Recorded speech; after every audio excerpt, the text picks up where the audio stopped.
여러분, 우리가 취업을 하거나 또 어느 곳에 우리가 무언가를 지원할 때 필요한 기본적인 서류가 있습니다. 보통은 자기소개서나 또는 이력서 그리고 추천서와 같은 것들이 기본적인 서류입니다. 물론 회사마다 요구하는 것들 또 기관마다 요구하는 것들이 다를 수도 있습니다. 그런데 기본적으로 이러한 서류를 요구하는 이유가 있습니다.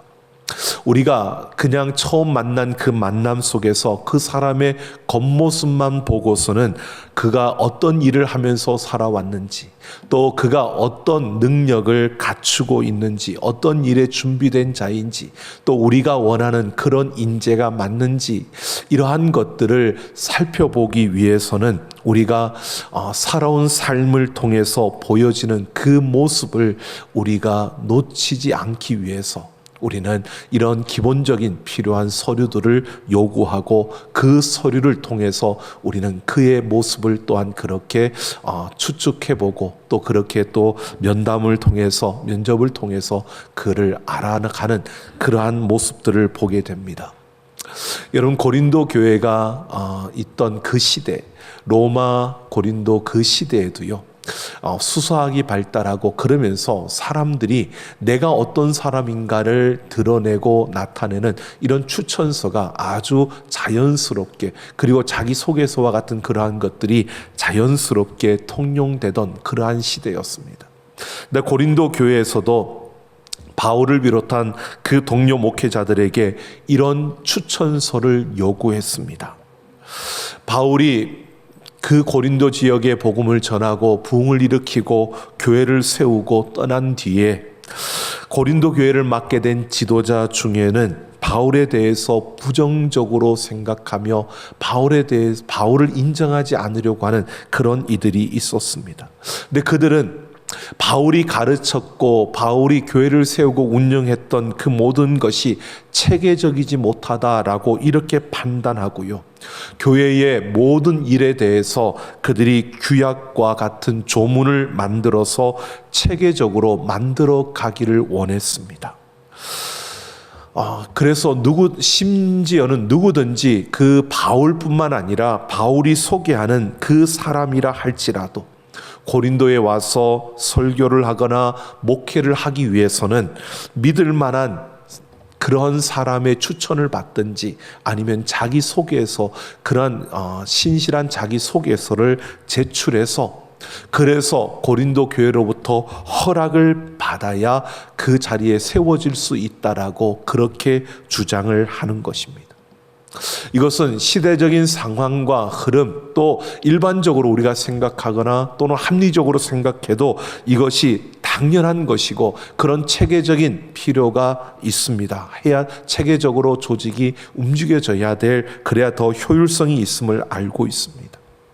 그런데 문제는요, 겉으로 보기에는 체계적인 모습을 위해서라고, 이렇게 효율성을 높이기 위해서라고 말하고 있지만 실제로는 이들이 바울의 그 사도성을 부정하고 바울의 사도직에 대해서 인정하지 않으려고 하는 도전이었다는 것입니다. 바울은 자신의 그 사도의 직을 부정하고 인정하지 않으려고 하는 이런 추천서를 요구하는 고린도 교회를 향해서 자신이 복음을 위해서 세워진 새 언약의 일꾼이다라고 하는 사실을 밝히면서 그들이 요구하는 이 추천서에 대한 자신의 입장을 밝히고 있습니다. 오늘 이 말씀을 통해서 새 언약의 일꾼인 그리스도인, 그들에게 주어진 사명이 무엇이고 또 세상 속에서 그리스도인인 우리들 새 언약의 일꾼으로 살아가려면 우리는 어떻게 살아야 하는지 오늘 이 말씀을 통해서 함께 생각해 보려고 합니다. 오늘 1절을 보면 바울은 추천의 문제에 대해서요, 우리가 다시 자천하기를 시작하겠는가, 그러면서 그럴 수 없다라고 반문을 하고 있습니다. 그런데 바울의 여러 서신들을 보면요, 바울이 추천서를 써주었던 그런 흔적들이 있습니다. 고린도후서 4장 2절과 5장 12절, 그리고 6장 4절, 그리고 사도행전 18장 27절 이런 등을 보면 바울이 누군가의 추천서를 교회에다가 써서 보내는 이러한 모습들을 보여주고 있습니다.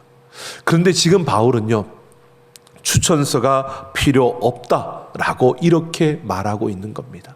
이것은 바울이 일반적인 그런 추천서가 필요 없다, 추천서를 이렇게 필요로 하는 그런 제도를 부정하고 있는 것이 아니라는 것입니다. 바울은 그들이 추천서를 요구하는 이유가 바울의 그 사도직에 대해서 부정하는 것임을 알고 있었습니다. 그래서 바울이 이것을 이렇게 말하고 있는 겁니다. 사도직은 예수 그리스도로부터 주어지는 것이기 때문에 이 사도직에 대한 권위를 사람의 추천으로 확증받는 이런 일은 하고 싶지 않다는 겁니다. 그것은 잘못됐다라고 말하고 있는 겁니다. 그러니까 내가 추천을 너희에게 그러한 추천을 하고 싶지 않다. 이 추천의 문제를 추천서가 필요 없다라고 하는 것은요, 내가 지금 사도직은 사람에게 받은 게 아니라 그리스도로부터 받은 것인데, 내가 이 사도직을 그리스도로 받은 이 사도직을 내가 증명하기 위해서 이 권위를 사람으로부터 내가 인정받는 이러한 것은 옳은 것이 아니다라고 그렇게 말하고 있는 겁니다. 그러면서 오늘 2절에서 보면 바울은 너희는 우리의 편지다라고 말합니다. 즉 고린도 교회 교인들이 바울의 추천서라는 겁니다. 나는 그리스도로부터 사도직을 받았고, 그래서 사람의 어떤 추천서에 의해서 이 그리스도 사도직의 권위를 인정받는 것은 잘못됐다고, 나는 그렇게 하고 싶지 않다. 나의 추천서는 바로 너희다라고 말하고 있는 겁니다. 그동안 바울은 고린도 교회 교인들의 마음 하나하나에 하나님의 말씀을 새겼습니다. 그들에게 하나님의 말씀을 가르쳤고, 또 사역을 통해서 신실한 하나님의 종이었음을 그들에게 보여주었고 나타냈습니다. 이것이 바로 바울에게 그들의 마음에 새겼고 보여줬기 때문에 너희가 내 추천서라고 말하고 있는 겁니다. 그러니까 고린도 교인들이 바울을 통해서 복음을 알게 되었고, 복음을 믿음으로, 하나님을 믿음으로 그들이 살아가는 삶, 그들이 표정을 짓고 그들이 행동하고 그들이 말하는 것, 이 모든 것이 바울을 통해서 주어진 그 하나님의 말씀의 열매, 그 결과라는 것입니다. 그러니까 결국 내가 어떤 사람인지 나의 추천서는 바로 너희다라고 말하고 있는 것입니다. 그러면서 우리 마음에 썼고라고 하는데, 이 썼고라고 하는 것은 완료 시제 분사로서 편지를 꾸미고 있는데요, 그들이 바울 자신의 마음에 굳게 새겨져서 파낼 수 없는 그런 상태를 말하는 겁니다. 즉 바울과 고린도 교회 성도들과의 그 관계는 서로 사랑으로 이어지고 복음으로 이어져서 서로에게 새겨진, 파낼 수 없을 만큼 그렇게 새겨진 그러한 관계로 바울 자신을 그대로 보여주는 것이 바로 고린도 교회 너희들이고, 그리고 바울 자신이 누구인지를 보여줄 수 있는 추천서가 바로 너희다라고 이렇게 말하고 있는 겁니다. 그러면서 3절에서는 더 상세하게 이렇게 말합니다. 너희는 우리로 말미암아 나타난 그리스도의 편지다라고 말합니다. 우리로 말미암아라고 하는 것은 우리에 의해서 봉사된, 우리에 의해서 쓰여진이라는 이러한 의미를 가지고 있습니다. 이것은요, 이렇게 말하는 겁니다. 너희가 우리의 추천서, 우리의 편지인데, 이것은 원래 정확하게 말하면 원천적으로는 예수 그리스도께서 쓰신 편지이지만, 그 예수님께서 바울의 섬김을 통해서 그 편지를 썼다는 것입니다. 바울이 그렇게 한 것은 결국 하나님께서 바울을 통해서 그들에게 예수님의 이름을 새겨 주었고, 바로 그들은 그리스도의 편지라고 말하고 있는 겁니다.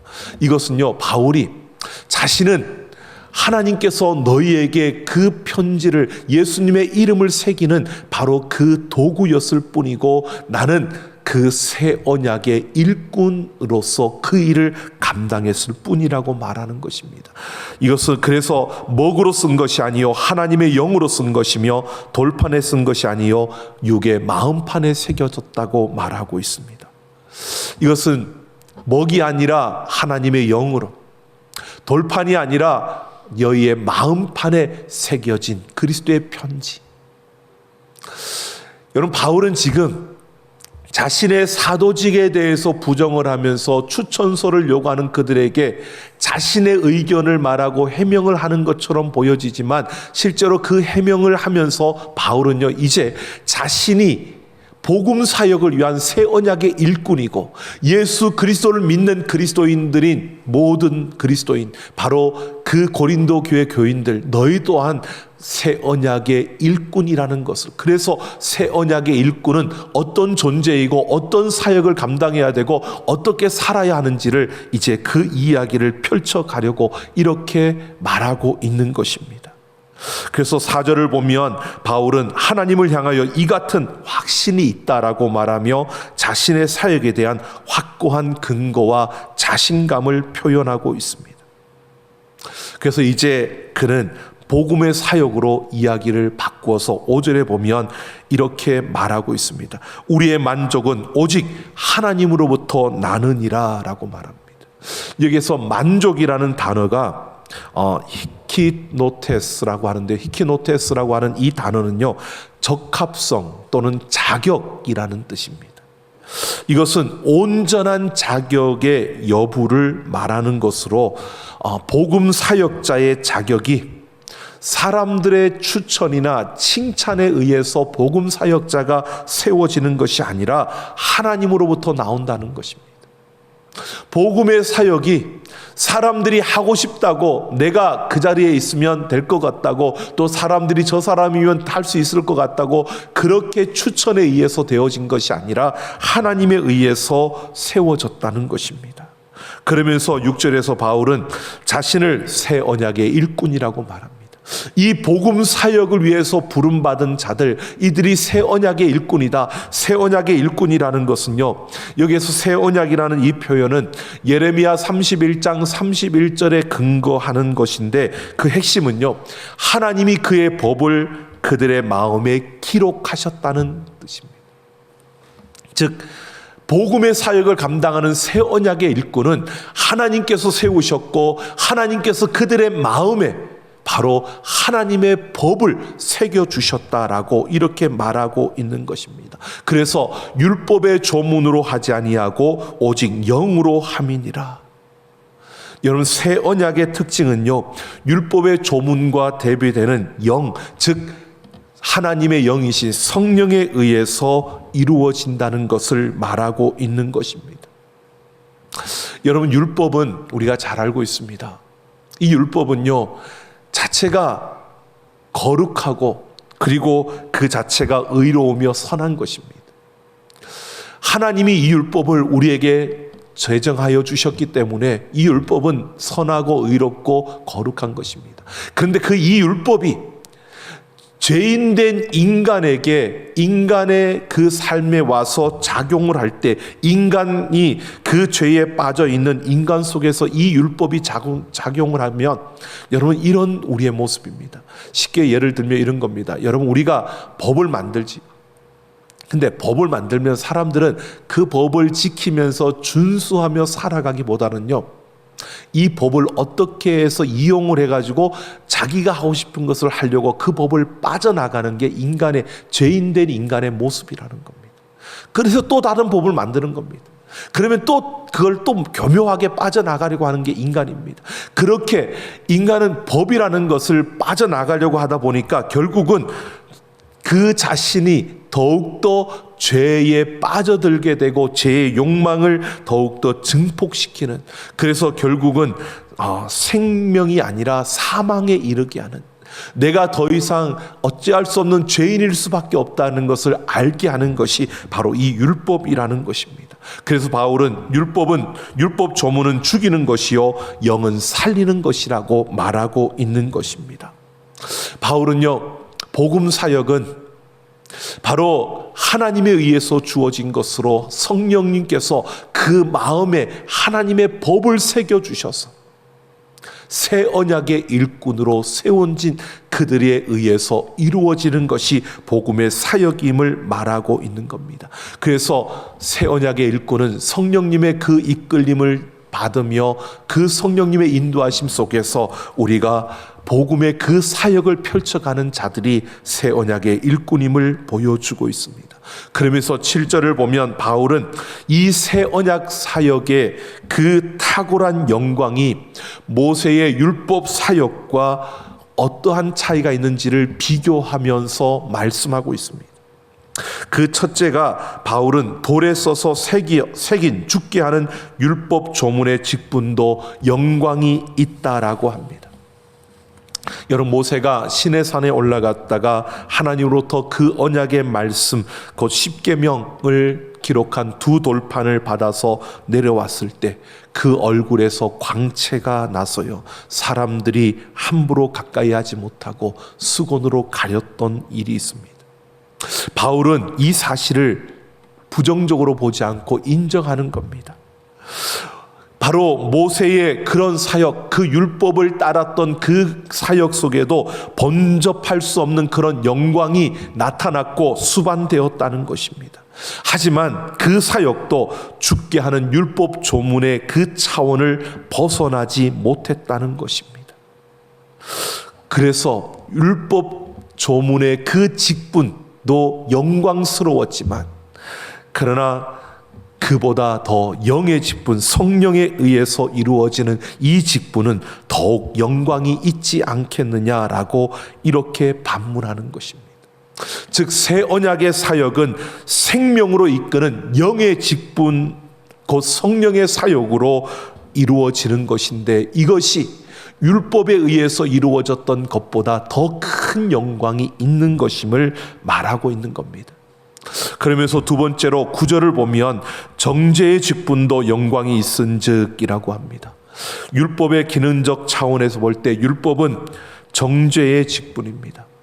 죄가 무엇인지를 우리가 깨닫게 해주고 그 죄에 대한 그 징벌이 무엇인가를 알게 해주는, 신명기 27장 26절을 보면 율법은 그것을 어기는 일에 대해서는 엄중한 저주를 선언하고 있습니다.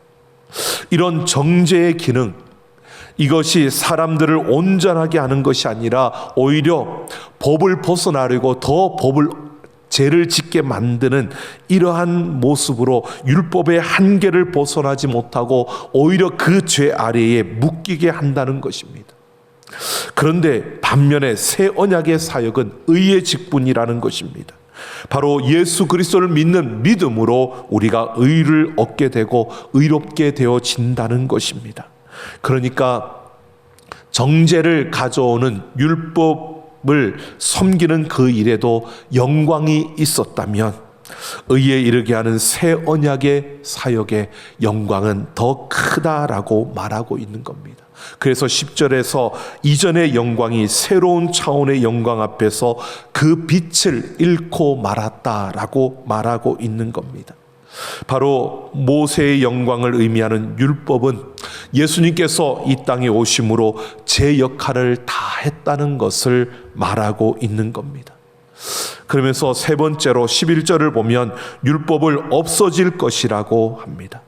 그러면서 없어질 것도 영광으로 말미암아 주어졌다면 길이 있을 것은 더 큰 영광이 있다라고 말하고 있습니다.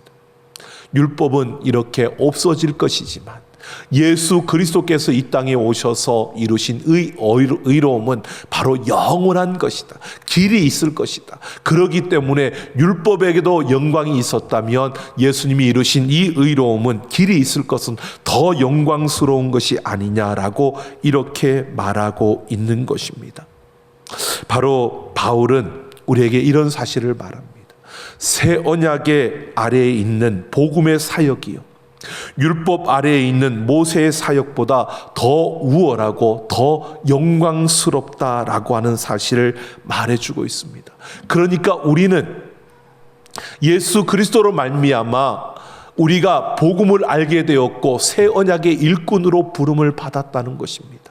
그래서 성령께서 우리 안에 예수 그리스도의 이름을 새겨주셨고 우리는 그 복음의 사역을 감당하는 자로 부름을 받았고 서게 되었다는 것입니다. 그러니까 더 이상 율법에 집착하는 것이 아니라 우리는 예수 그리스도에게 집중하며 그 예수 그리스도와 함께 이 복음의 사역을 감당하는 자들이 되어야 함을 말하고 있는 것입니다.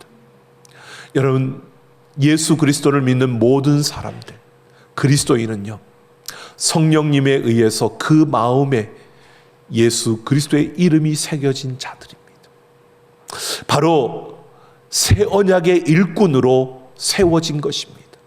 그래서 우리는 우리에게 주어진 자리가 다 다르고 우리가 하는 일들이 다 다른데, 여러분, 동일한 것은 바로 우리 안에, 우리 마음에 예수님의 이름이 새겨져 있고 새 언약의 일꾼으로서 우리가 무엇을 하든지 이 복음의 사역을 감당하는 자로 섰다는 것입니다. 하나님의 선택과 세우심을 통해서 우리는 새 일꾼으로서 이 복음의 사역을 감당하는 자로 우리는 살아가야 한다는 것입니다. 그래서 여러분, 우리에게 주어진 삶의 자리에서 우리가 많이 가졌고 적게 가졌고 이게 중요한 것이 아닙니다. 이 새 언약의 일꾼이라는 것은 하나님의 영원한 그 영광을 위해 존재하고 그 영광스러움이 있는 이 복음의 사역에 부름받았기 때문에 오늘 우리는 오직 예수님께 집중하며 우리의 삶의 그 자리에서 그 사랑을 보여주고 그 사랑을 나타내며 살아가는 우리의 걸음이 되어져야 한다는 것입니다.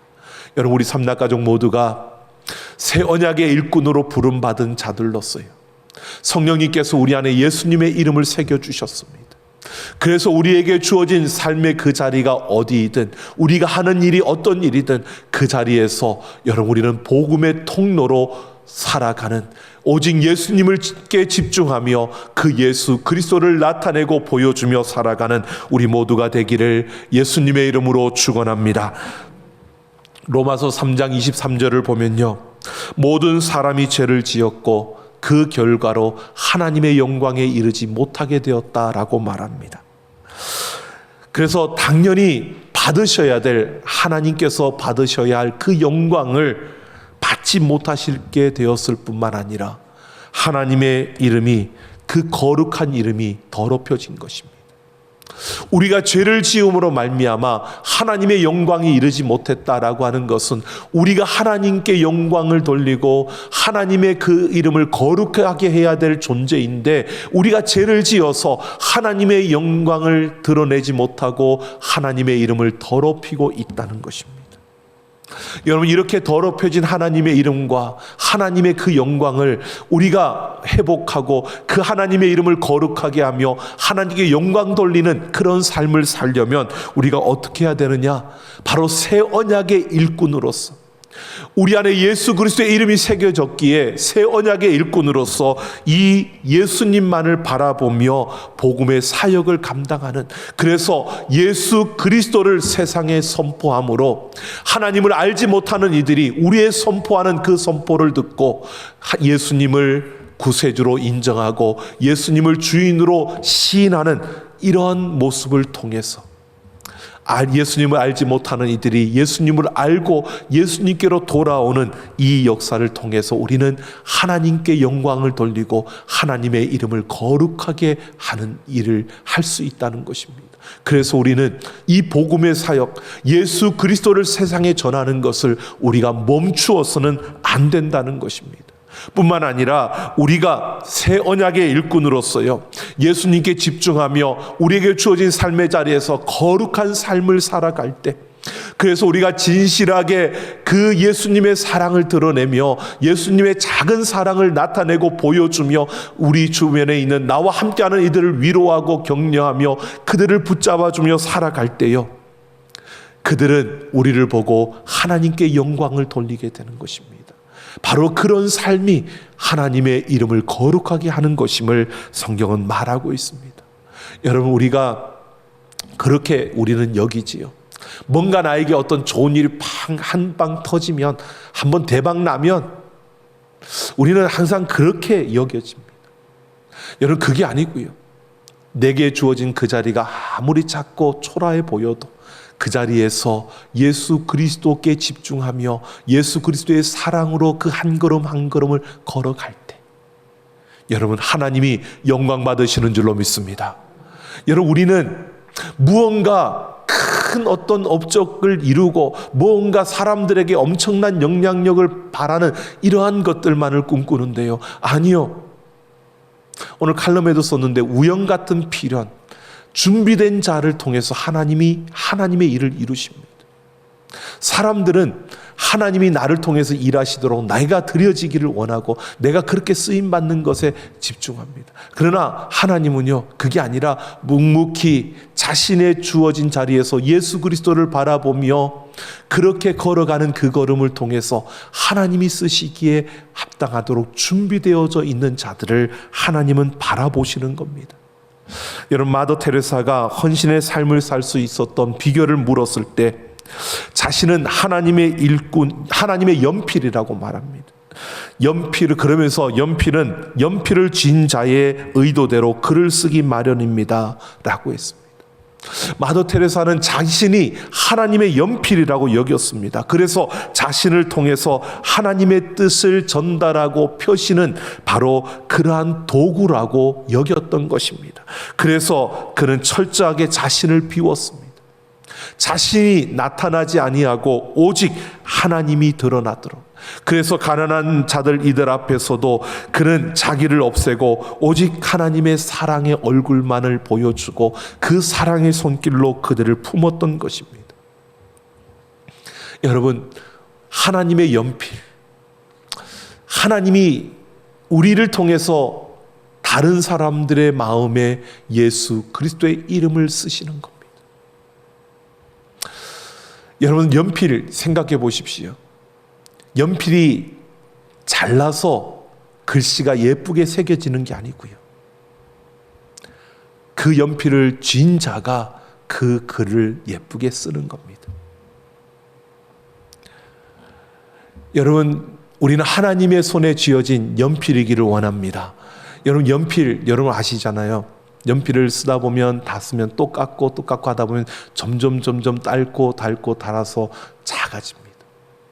저희 초등학교, 중민학교 다닐 때 여러분, 그 연필을 사용할 때 여러 연필이 있지만 그 연필 가운데서도 정말 잘 사용하던 연필이 있지 않습니까? 내 손에 잘 익는 그 연필을 사용합니다. 비록 못 쓰는 글씨지만 그래도 연필 탓을 하면서 씁니다. 그런데 여러분, 생각해 보세요. 그 연필을 점점 작아진 몽땅 연필이 되지요. 손으로 잡고 쓸 수 없을 정도가 되면 여러분, 그냥 또 버리지 않고요, 모나미 볼펜, 153 볼펜 그 흰 거에다가 끼워서 또 그 꾸역꾸역 그것까지 씁니다. 그렇게 물론 아낀다라는 것도 있지만 그만큼 우리는 여러분, 하나님의 손에 그렇게 쓰임받는 몽땅 연필이 되기를 원합니다. 하나님 앞에서 정말 다 달아지도록 쓰임받을 수 있는, 하나님이 기뻐하면서 우리를 통해서 또 다른 누군가의 마음에 예수 그리스도의 이름을 새기는 이 일에 정말 마지막까지 쓰임받을 수 있는 그러한 우리였으면 좋겠습니다. 새 언약의 일꾼, 우리는 예수 그리스도를 믿음으로 하나님의 자녀가 되었고요, 성령님께서 우리 안에 누군가의 손을 통해 예수님의 이름을 새겨주셨습니다. 우리는 복음의 사역을 감당하게 하려고 새 역사, 바로 새 일꾼으로, 새 언약의 일꾼으로 우리를 세워주신 것입니다. 우리의 삶의 자리가 어떠하든, 우리가 어떤 형편에 있든 여러분, 그것은 아무런 문제가 되지 않습니다. 내가 준비되어지고 또 누군가에게 예수님의 이름을 쓸 수 있는 그러한 준비가 되어질 때 하나님은 우리를 붙들고 그 마음에 예수님의 이름을 새겨주실 것입니다. 오늘 우리는 하나님 앞에 그렇게 쓰임받으며 끝까지 다 닳도록 쓰임받을 수 있는 우리의 걸음이 되기 위해서요, 매일매일 매 순간순간 예수 그리스도께 집중하며 나를 통해 예수 그리스도가 나타나도록, 예수 그리스도를 보여주며 살아갈 수 있는 새 언약의 일꾼들이 되기를 예수님의 이름으로 축원합니다. 우리 함께 찬양하겠습니다.